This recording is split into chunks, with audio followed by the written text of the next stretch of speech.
Zaheerabad parliament స్థానానికి జరగనున్న ఎన్నికల్లో జాతీయ పార్టీల నుండి మరోమారు పాతవారే బరిలో ఉండడంతో ఆయా పార్టీల లీడర్స్ క్యాడర్స్ లో జోష్ లేకుండా పోయింది.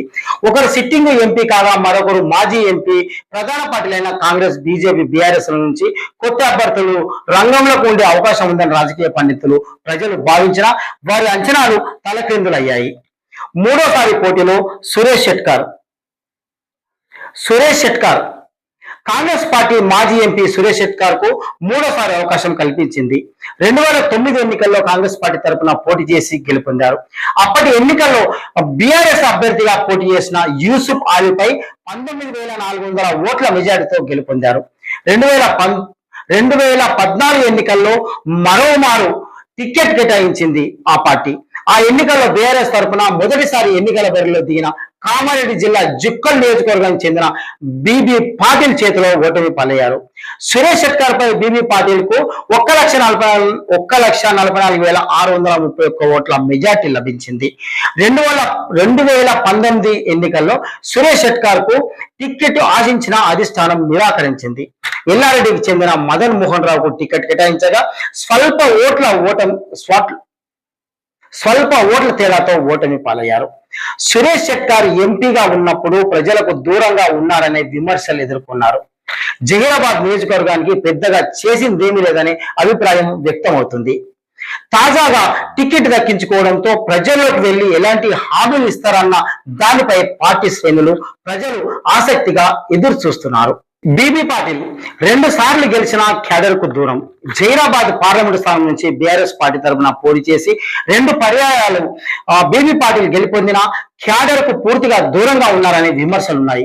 ఇక ప్రజలలో అయితే సంబంధాలు నిలపలేదనే ఆరోపణలున్నాయి. నియోజకవర్గ కేంద్రంలో ఎంపీ కార్యాలయం సైతం ఏర్పాటు చేయలేదు. ఏదైనా పని కోసం హైదరాబాద్ కు పరుగులు పెట్టాల్సిన పరిస్థితి నెలకొంది. ఇలాంటి పరిస్థితిలో బీఆర్ఎస్ కు రాజీనామా చేసి బీజేపీలో చేరిన మరుసటి రోజే జైరాబాద్ టికెట్ దక్కించుకున్నారు. బీజేపీ శ్రేణులు, ఆర్ఎస్ఎస్ కార్యకర్తలు కొత్త వ్యక్తికి టికెట్ వస్తుందని భావించారు.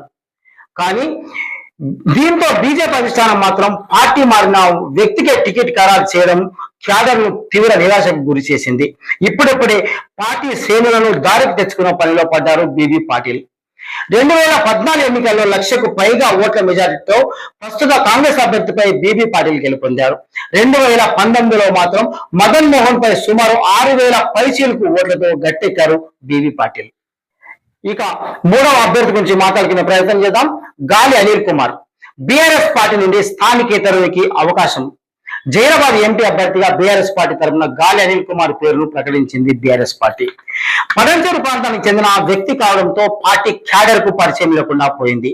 బీఆర్ఎస్ పార్టీ తరఫున పోటీ చేసేందుకు అభ్యర్థి ఎవరు దొరకనందునే బయట వ్యక్తికి టికెట్ కేటాయించారని బీజేపీ, కాంగ్రెస్ నేతలు ప్రచారం చేస్తున్నారు.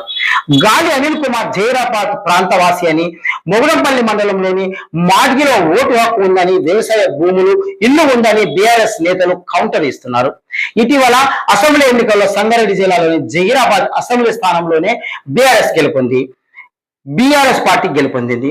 పార్లమెంటు పరిధిలోనికి వచ్చే నారాయణఖేడ్ అసెంబ్లీ స్థానాలు కాంగ్రెస్ పార్టీ వశమయ్యాయి. జహీరాబాద్ పార్లమెంటు స్థానాన్ని 2014, 2019 ఎన్నికల్లో బీఆర్ఎస్ పార్టీ గెలుపొందిన రాష్ట్రంలో కాంగ్రెస్ పార్టీ అధికారంలోకి రావడంతో పార్టీ శ్రేణులు డీలా పడ్డాయి. ఒక్కొక్కరుగా బీఆర్ఎస్ పార్టీ నుండి వేడి వెళ్తుండడంతో నేతలను ఆందోళనకు గురి చేస్తుంది.